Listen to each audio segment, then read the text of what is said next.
താബിഈങ്ങളുടെ കാലത്ത് ജീവിച്ചിരുന്ന മഹാനായ ഇമാം ഫുളൈൽ ഇബ്നു ഇയാദ് റഹിമഹുല്ലാ അദ്ദേഹം ഒരിക്കൽ പറഞ്ഞു, യാ മിസ്കീൻ അൻത മുസീഉൻ വതറ അന്നക മുഹ്സിൻ. അല്ലയോ മിസ്കീനായ മനുഷ്യ, നീ പാപിയാണ്, ദോഷിയാണ്, പക്ഷേ നീ നിന്നെക്കുറിച്ച് വിചാരിക്കുന്നത് നീ വലിയ സുഹൃതം ചെയ്തവനാണ്, പുണ്യവാനാണെന്നാണ്. വ അൻത ജാഹിലുൻ വതറ അന്നക ആലിം. നീ വിവരദോഷിയാണ്, ജാഹിലാണ്, പക്ഷെ നീ നിന്നെക്കുറിച്ച് കരുതുന്നതോ നീ വലിയ പണ്ഡിതനാണ്, അറിവാളനാണ് എന്നാണ്. വ അൻത ബഖീൽ വതറ അന്നക കരീം. നീ പിശുക്കനാണ്, ലുബ്ധനാണ്, പക്ഷെ നീ നിന്നെക്കുറിച്ച് വിചാരിക്കുന്നതോ ഞാൻ വലിയ ധർമ്മിഷ്ഠനാണ്, ഉദാരനാണ് എന്നാണ്. വ അൻത അഹ്മഖ് വതറ അന്നക ആഖിൽ.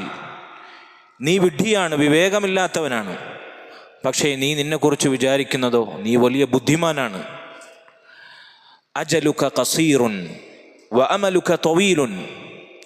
നിന്റെ അവധി വളരെ പരിമിതമാണ്, നീ പെട്ടെന്ന് മരിച്ചു പോകേണ്ടവനാണ്, പക്ഷെ നിന്റെ ദുനിയാവിലെ മോഹങ്ങളും പ്രതീക്ഷകളോ അതൊരിക്കലും അവസാനിക്കാത്ത സുദീർഘമാണ്.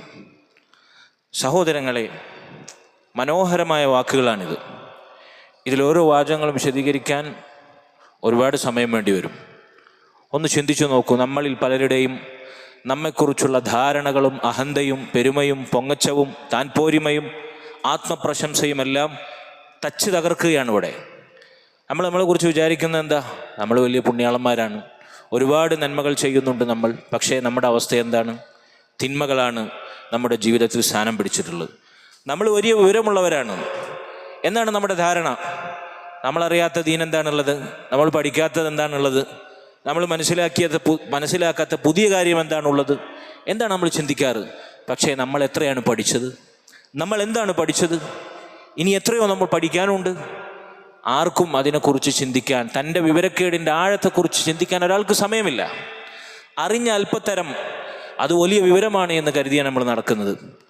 അതുപോലെ തന്നെ നമ്മൾ എന്തെങ്കിലുമൊക്കെ കുറച്ച് കൊടുത്തിട്ടുണ്ടാവും, ദാനം ചെയ്തിട്ടുണ്ടാവും. നമ്മുടെ വിചാരം ലോകത്തെ ഏറ്റവും വലിയ ധർമ്മിഷ്ഠൻ നമ്മളാണ്, ഉദാരൻ നമ്മളാണ് എന്നാണ്. പക്ഷേ നമ്മെക്കാൾ പിശുക്കൻ വേറെ ഉണ്ടാകുകയില്ല. അതുപോലെ തന്നെ നമ്മൾ വിചാരിക്കുന്നത് വലിയ ബുദ്ധിമാനാണെന്നാണ്, പക്ഷേ നമ്മെക്കാൾ വലിയ വിഡ്ഢി വേറെ ആരും ഉണ്ടാകുകയില്ല. നമ്മുടെ ദുനിയാവിൻ്റെ മോഹങ്ങൾ വളരെ സുദീർഘമാണ്.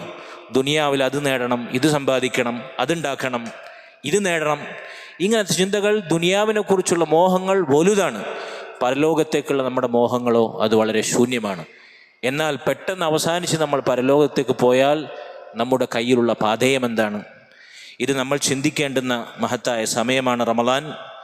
നമ്മുടെ പരലോകത്തേക്കുള്ള പാഥേയം ഒരുക്കേണ്ടുന്ന അവസരമാണ് റമളാൻ. നമ്മൾ അല്ലാഹു സുബ്ഹാനഹു വ തആലയുടെ തൗഫീഖിനാൽ പണിയെടുക്കുക. അല്ലാഹു നമുക്കതിന് കനിയുമാറാകട്ടെ.